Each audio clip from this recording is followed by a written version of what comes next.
నాడు యూనివర్సిటీ మంచి భవిష్యత్తు కోసం తెలుగు విద్యార్థులు ఇష్టపడే యూనివర్సిటీ. సరే, ఇందాక మీరు అన్నట్టు cinema is a collective work, it's a team work. ఎవరో ఒకళ్ళు బాగా చేస్తే కాదు, అందరూ బాగా చేస్తేనే, అన్నీ అలైన్ అయితేనే ఆ ప్రాజెక్టు సూపర్ సక్సెస్ అవుతుంది. ఇందులో మీరు 100కి 100% పెట్టినా అవతల వాళ్ళ వైపు నుంచి రాకపోతే it would be a disaster. లేదు, వేరే వాళ్ళు సరిగ్గా చేయకుండా మీరొక్కరే చేశారు అని అన్నా it will not bring out any good thing. ఈ ప్రాసెస్లో మీరు విపరీతమైన హార్డ్షిప్స్ ఫేస్ చేసి అమ్మయ్య ఒక ప్రాజెక్ట్ని గట్టెక్కించేది సూపర్ సక్సెస్ అయిన ఒక ఇన్స్టెన్స్. ఒకటి కాదు, రెండు ఉన్నాయి. ఒకటి నా ఫస్ట్ పిక్చర్ సత్యము, సుమంత్ది. రెండోది పరుగు, బన్నీ గారిది. రెండింటికి చిత్రమైన సమస్యలు. ఒకటి పర్సనల్ సమస్యలు, ఒకటేమో సినిమా సమస్యలు. సత్యం టైంలో ఏమైందంటే, యాక్చువల్గా మేము ఇంకో కథ చెప్పాం. నేను శ్రీహరి నాను అని నా ఫ్రెండ్, నా రూమ్మేట్. తన తర్వాత సత్యభామ అంత సినిమా చేశాడు. భరత్ అని నేను సినిమా రైటర్, తను డైరెక్టర్గా, నేనేమో రైటర్గా వెళ్ళాం. వెళ్తే మేము చెప్పిన 2 ఏళ్ళు తిరిగిన తర్వాత ఆ కథ వద్దన్నారు, ఈ సినిమా వద్దండి అన్నారు. 2 years తిరిగిన తర్వాత అసలు అంటే ఏమైంది, వాళ్ళ తప్పు కాదు. ముందు సుప్రియ గారు విన్నారు, ఆవిడకి బాగా నచ్చింది. ఆ తర్వాత సుమంత్ గారు వింటే ఆయన కూడా బాగా నచ్చింది. ఆ తర్వాత నాగార్జున గారు విన్న తర్వాత ఇది సుమంత్కి సూట్ అవుతుంది అన్నారు. And they are right, they were actually right. మేము చిన్నపిల్లలం కదా, నాగార్జున గారు అంత పెద్ద మనిషి నో అన్నాడంటే చాలా ఇది అయిపోయిన తర్వాత అప్పుడే సూర్యకిరణ్ పరిచయం అయ్యాడు వాళ్ళకి. అప్పుడే వేరే పని మీద వచ్చాడు తను, సత్యం డైరెక్టర్. నాగార్జున గారు చూసి ఇతన్ని పెట్టుకుని రైటర్గా ఇంకో కథ రాయవాను అన్నారు. అంటే పోయింది అవకాశం అనుకున్న 9 నిమిషాల్లో ఇంకో అవకాశం వచ్చింది. 10 నిమిషాలు కూడా కాదు. ఓకే, నేను లేదా వెళ్ళిపో అన్నారు. బయటకు వచ్చాడు. అదేమో సూర్యకిరణ్ ఉన్నాడు, ఈ రైటర్ని పెట్టుకు ఇతను బాగానే చెప్తున్నాడు అన్నారు నాగార్జున గారు. Supriya use to like me lot. అంటే we are all one age group and I was enthusiastic. She was new with the studio and she's now doing great. And Sumantha garu is very close, my first heroine. And they were also happy that I'm on board. So start chesam Satyam. ఆ సత్యం జరుగుతున్న టైంలో మన్మధుడు start అయింది. So అందరు focus దాని మీద ఉంటుంది. మేము ఇట్లా మొహాలేసు, మేము కొత్త డైరెక్టరు, కొత్త రైటరు, హీరోనేమో ఇంకా అప్పటికి సక్సెస్ రాలేదు సుమంత్ గారికి.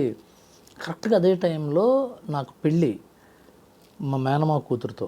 అప్పటికి ఇంకా పెళ్ళి మా ఇంట్లో వాళ్ళు ఉంటే పెద్ద ఒప్పుకోవాలి.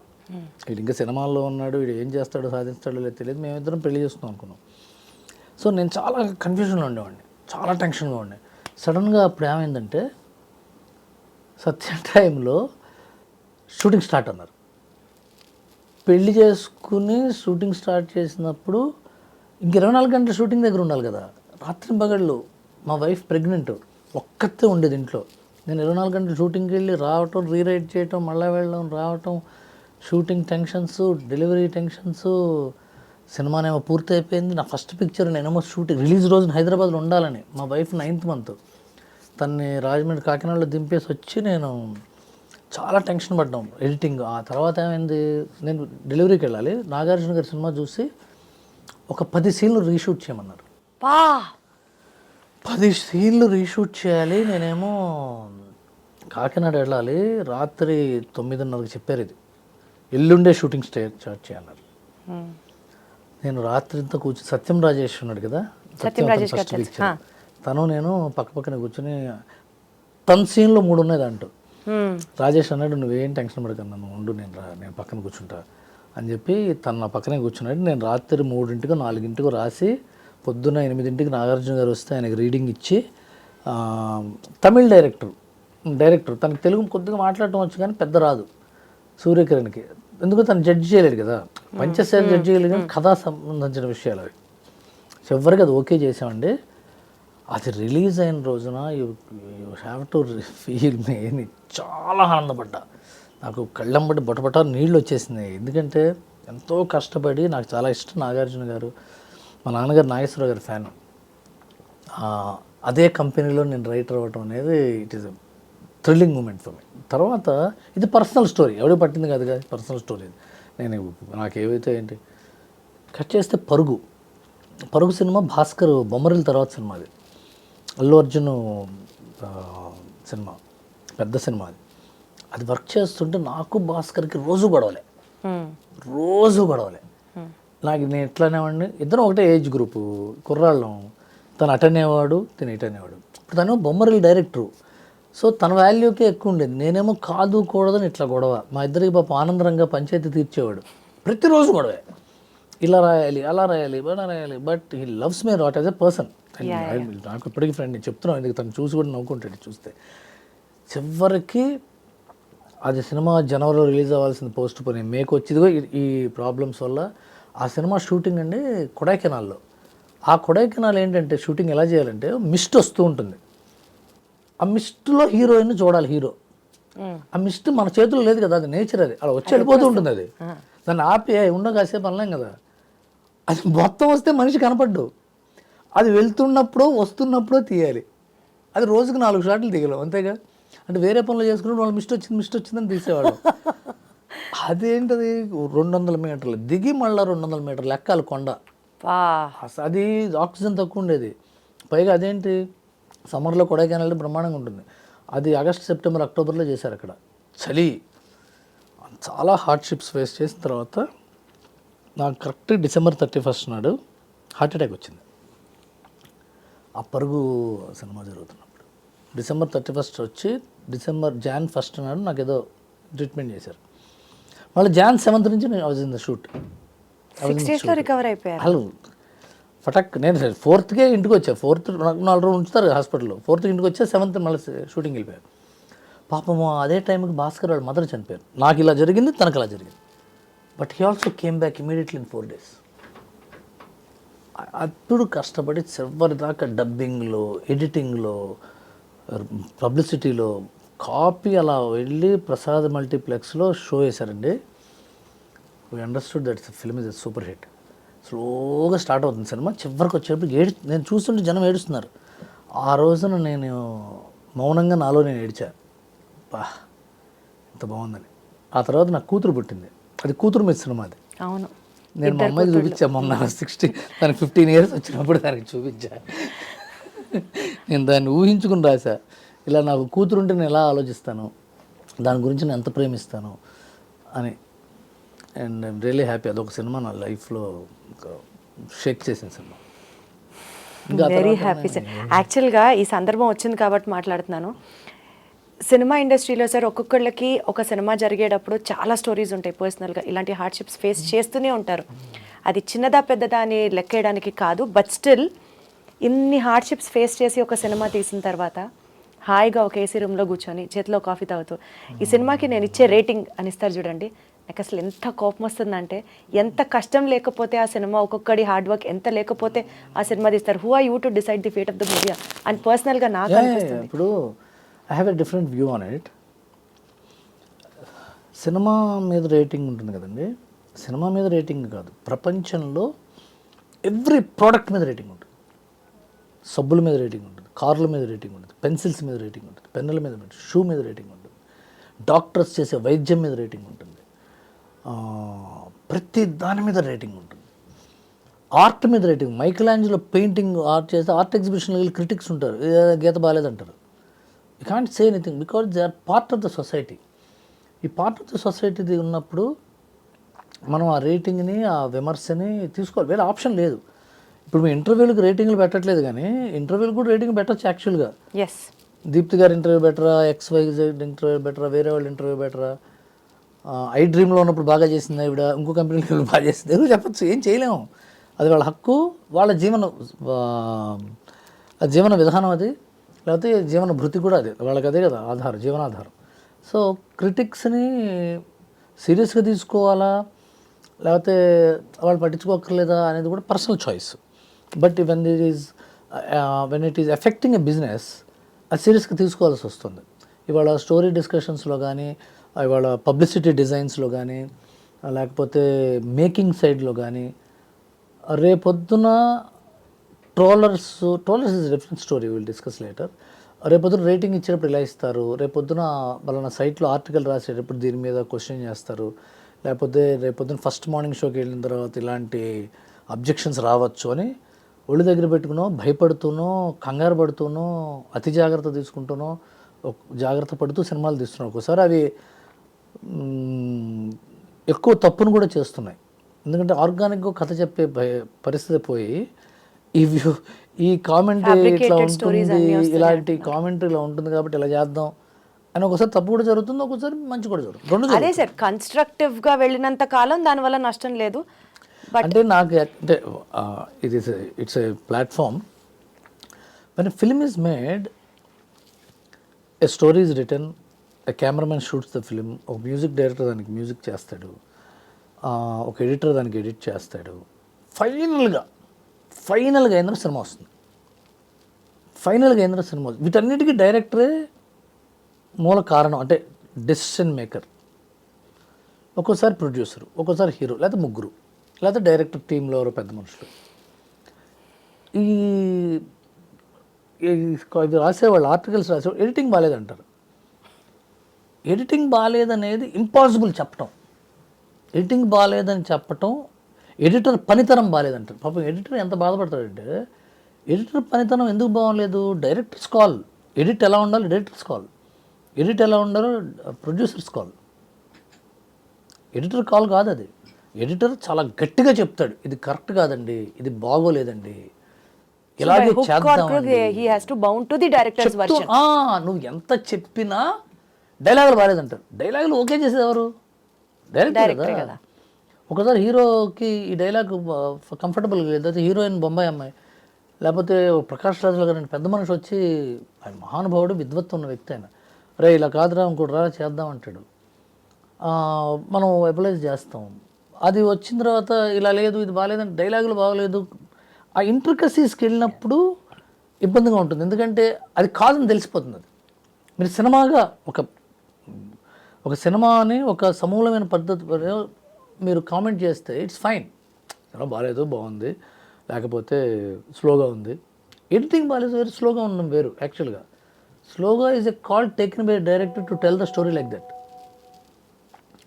సో ఒకసారి నేను ఒక సినిమా చేశాను, సెకండ్ హ్యాండ్ అయిన సినిమా నేను ప్రొడ్యూస్ చేశాను, కిషోర్ తిరుమల డైరెక్టర్గా. ఆ సినిమా చేసినప్పుడు మా హార్డ్ డిస్క్ పగిలిపోయింది.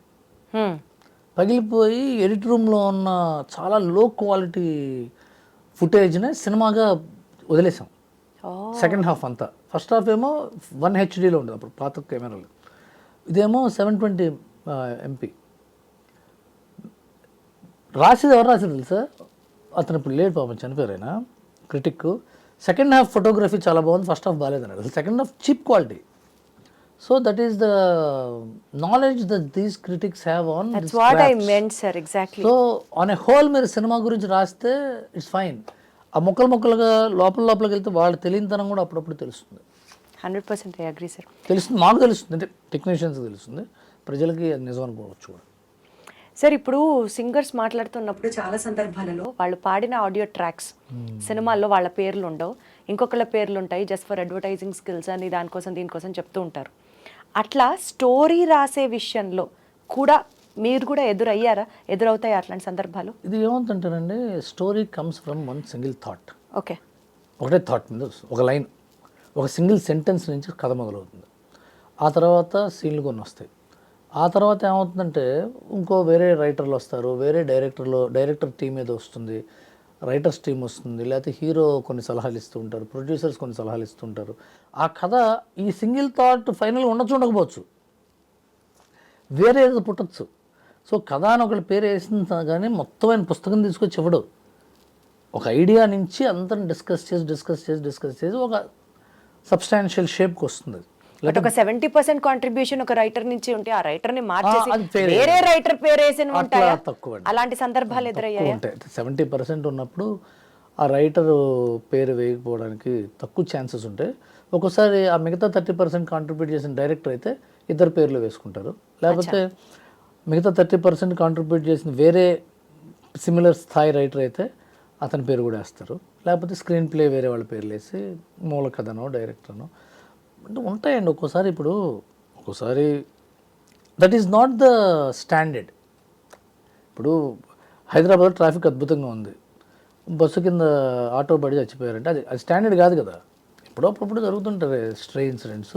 దాన్ని ఇండస్ట్రీలో పెద్ద మనుషులు పంచాయతీ చేసి రైటర్స్ యూనియన్లో ఏదో చెప్పి, లేకపోతే ఆ డైరెక్టరే పిలిచి కరెక్ట్ కాదని చిన్న జరుగుతాయి. మన ఆఫీసులు, ఇప్పుడు మీ ఆఫీసులో రాజకీయాలు ఉంటాయి డెఫినెట్గా. ఐ టైంలో ఉండవా రాజకీయాలు? ఉంటాయి కదా.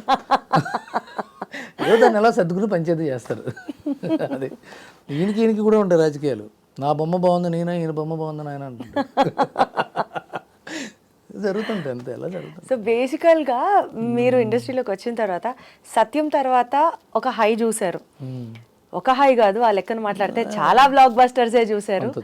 మెనీ ఫిల్మ్స్, ఆల్మోస్ట్ పెద్ద పెద్ద ఫిల్మ్స్కి మీరు వర్క్ చేశారు, హైస్ చూశారు. So what was that first depressing moment అండి? ఎందుకంటే హై చూసినప్పుడు డెఫినెట్లీ లోస్ కూడా చూడడం is a part of life.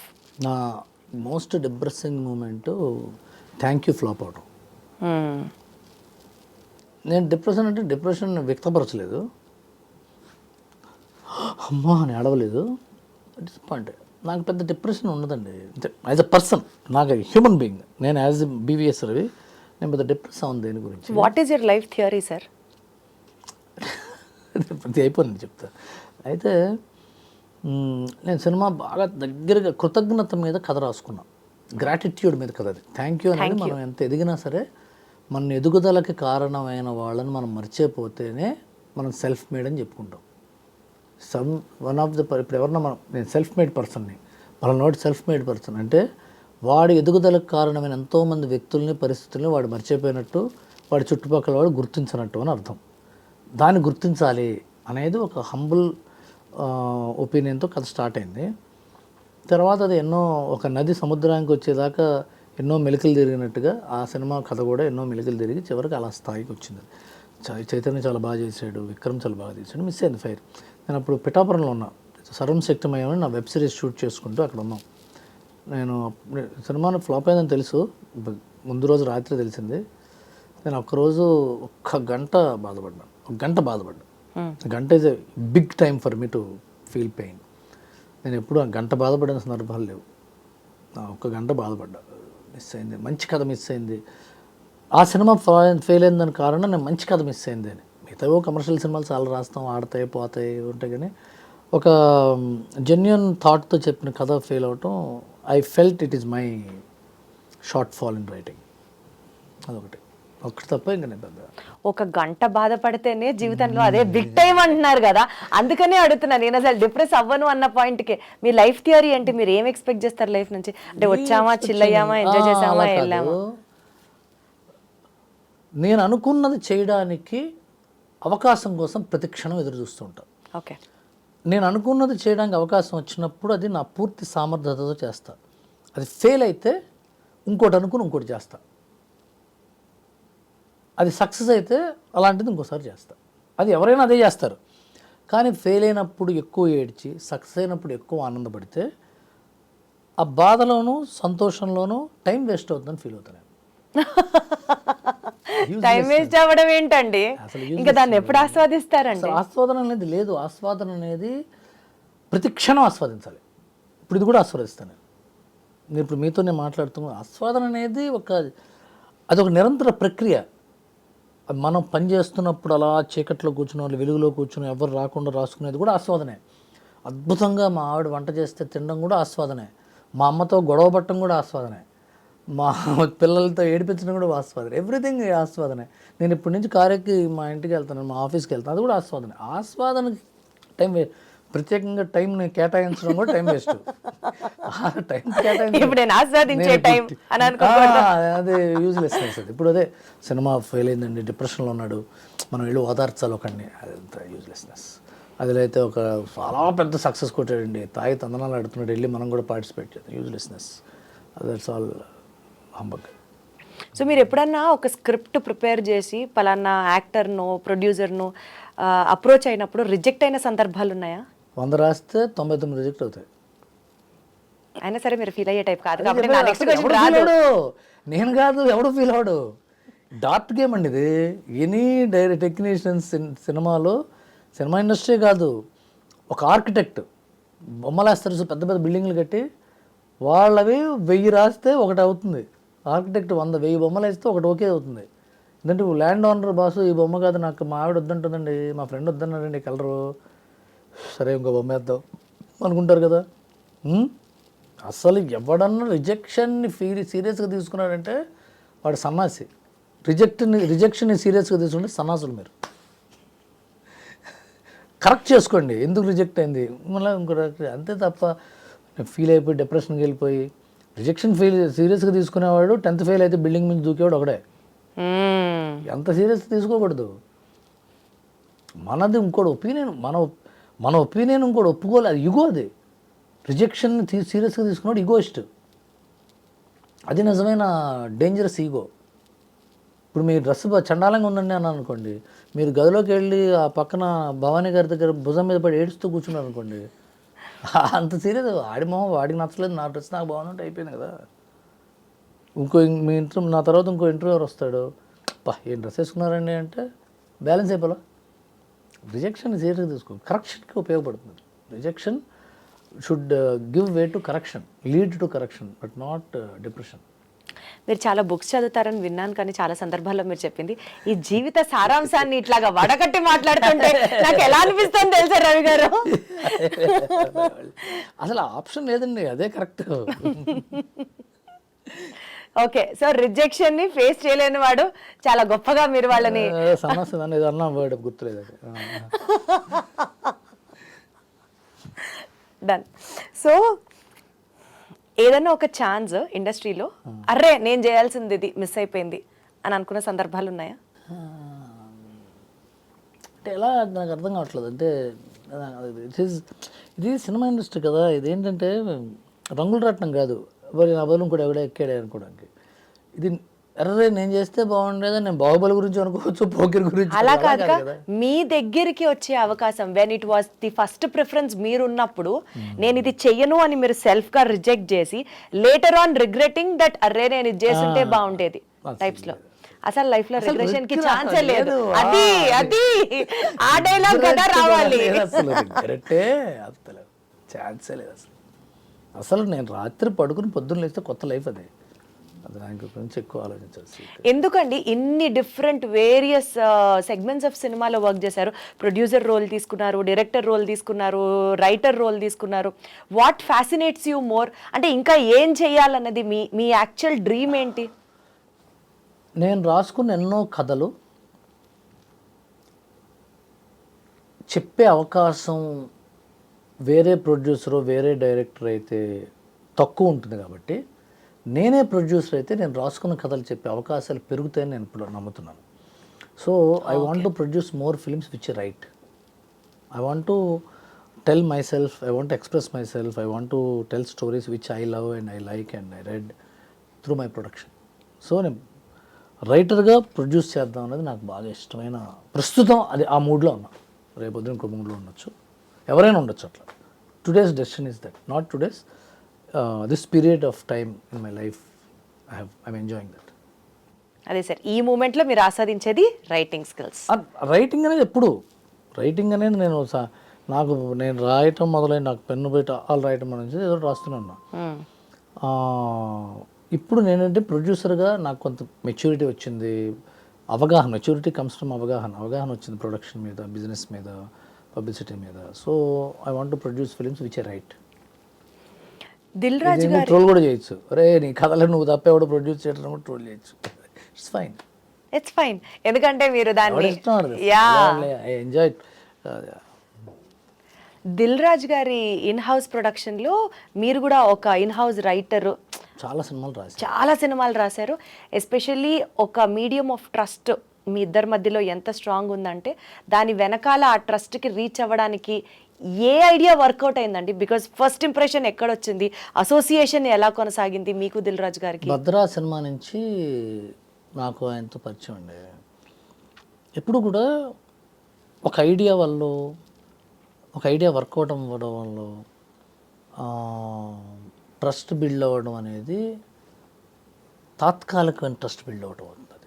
ఎందుకంటే ఇంకోసారి ఆ ఐడియా ఫెయిల్ అయితే ఇంకో రెండో ఐడియా వీడి దగ్గర పస అయిపోయిందిరా అనుకోవచ్చు. ఇప్పుడు నేను చెప్పింది వర్కౌట్ అయితే సూపర్ రా వీడు, ఆ తర్వాత చెప్పింది వర్కౌట్ అయితే వీడి దగ్గర పస అయిపోయింది అనుకోవచ్చు, ట్రస్ట్ బ్రేక్ అవుతుంది. ఒక వ్యక్తికి ఇంకో వ్యక్తి మీద నమ్మకం అనేది ఆ వ్యక్తి యొక్క passion, commitment and honesty towards what he's working for మీద ఉంటుంది.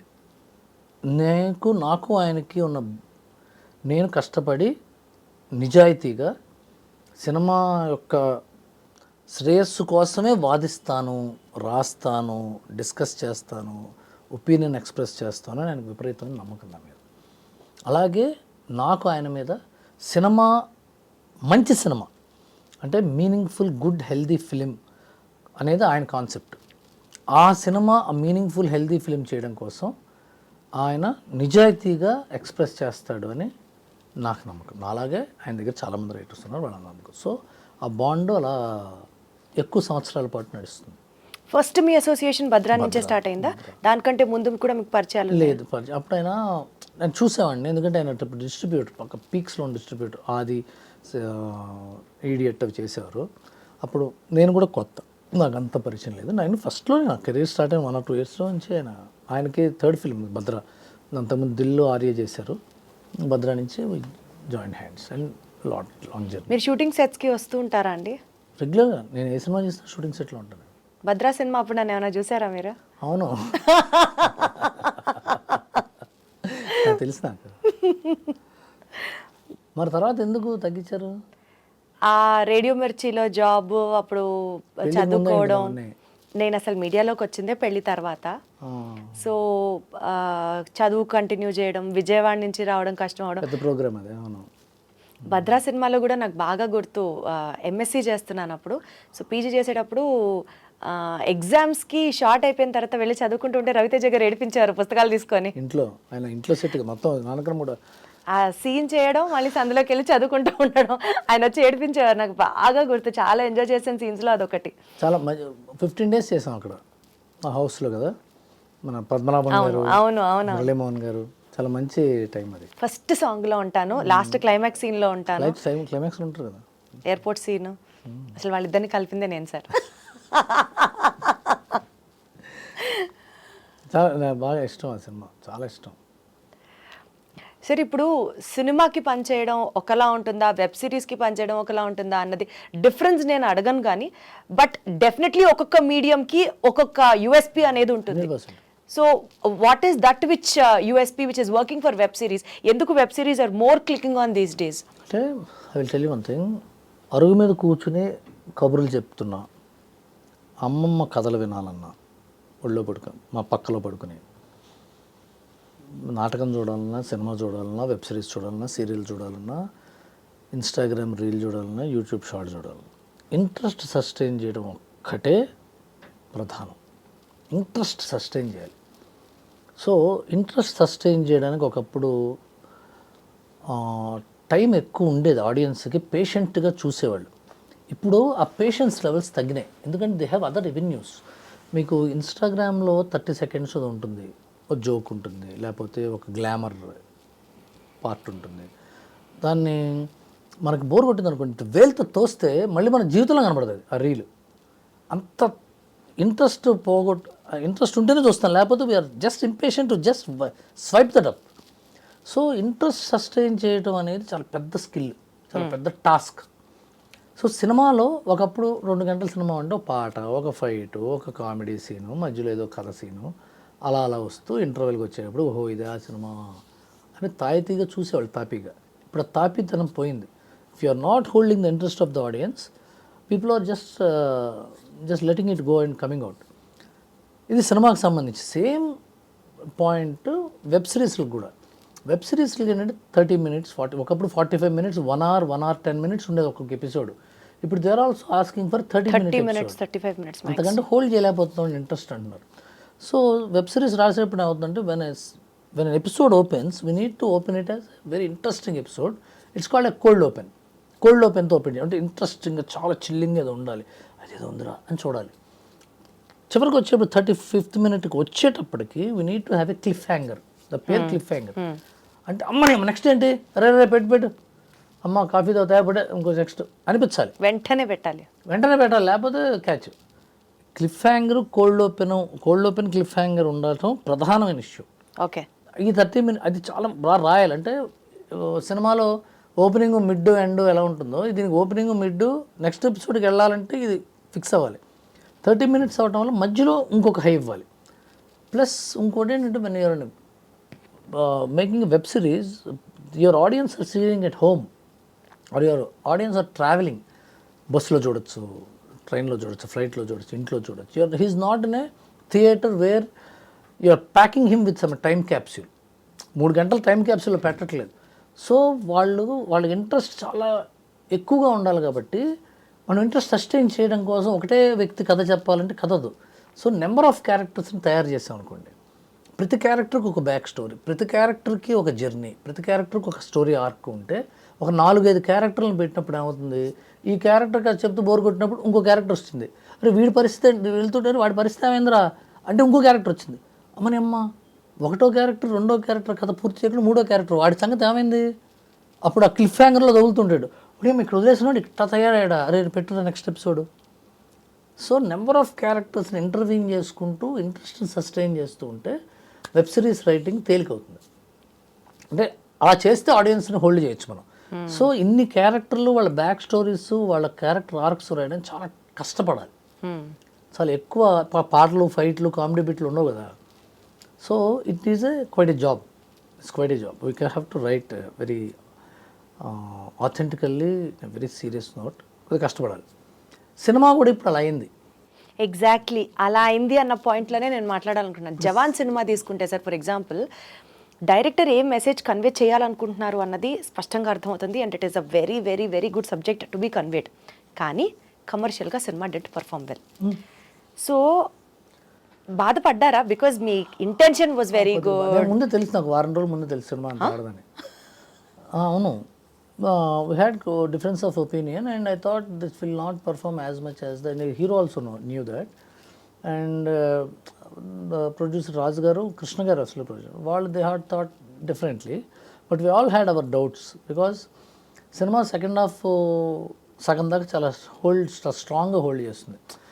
అప్పుడు ఆ జానర్ చాలా కొత్త, ఆ thriller, neck to neck screen play kind of a genre చాలా కొత్త. అప్పుడు అక్కడికి వచ్చేటప్పటికి ఏమో ఆడియన్స్కి ఒక ఫ్యామిలీ డ్రామా కావాలేమో, ఏమో ఆడియన్స్కి ఒక మాస్ సాంగ్ కావాలేమో, ఏమో ఆడియన్స్కి మేయన్ ఫైట్ కావాలేమో అని డిస్కషన్స్ మొదలైనవి. నేను అనుకోలే అట్లా. ఆడియన్స్కి పాటకు అక్కర్లేదు, ఆడియన్స్కి ఫ్యామిలీ డ్రామా అక్కర్లేదు, ఆడియన్స్కి క్లైమాక్స్ అక్కర్లేదు అని నేను నమ్మాను. సాయిధరం తెచ్చుకుని నమ్మాడు. But other participants in the story we thought ఇవన్నీ కావాలేమో కమర్షియల్ కానీ. మిగతా కమర్షియల్ పాయింట్స్ని అకామిడేట్ చేయడానికి కొన్ని థ్రిల్లింగ్ పాయింట్స్ డైల్యూట్ అయిపోయిందేమో స్టోరీ ఒక పాయింట్లో అని అనిపించింది. అదే అయింది అది. సో మేము నమ్మాము, నేను సాయిధరం తేజ్ నమ్మాము. రాజు గారు ఏమో లేదు సెకండ్ హాఫ్ వర్కౌట్ అవుతున్నారు. అండ్ ఈ ఆల్సో రియలైజ్ దట్ వర్కౌట్ అవ్వలేదు. ఇంకా అయిపోయింది కదా, దట్ అయింది అనుకున్నాం. 5 నిమిషాలు, 1 నిమిషం అయిపోయింది అంతే. అంతే, అదే 5 నిమిషాలు 1 నిమిషం కాదు. ఇప్పుడు ఏమవుతుందంటేనండి, సడన్గా మనకు ఫోన్ వచ్చి మనకు చాలా దగ్గర వాళ్ళు పోయారంటే షాక్ అయిపోతాం. అదేంటి ఎలా పోయాడు అనుకుని వెళ్ళి మాట్లాడతాం, కలిసి వస్తాం, ఓదారుస్తాం అని జరుగుతాయి. అంటే ఆయన ఐసీయూలో ఉన్నాడండి, ఒకసారి చూస్తే బాగుంటుంది. ఆ తర్వాత ఐసీయూలోకి వెళ్ళొచ్చి తర్వాత వెంటిలేటర్ ఎక్కాడండి, తర్వాత ఇవాళ రేపు అంటున్నారండి, స్టేజ్ వైజ్ వాళ్ళ అబ్బాయి వచ్చాడండి, వాళ్ళ అమ్మాయి బయలుదేరిందండి, తర్వాత పోతే జవాన్. అలా అదే మీకు వారం ముందరే తెలియడం అన్నది ఈ సిరీస్ ఆఫ్ ఈవెంట్స్ తో లింక్ చేస్తున్నారు అనమాట.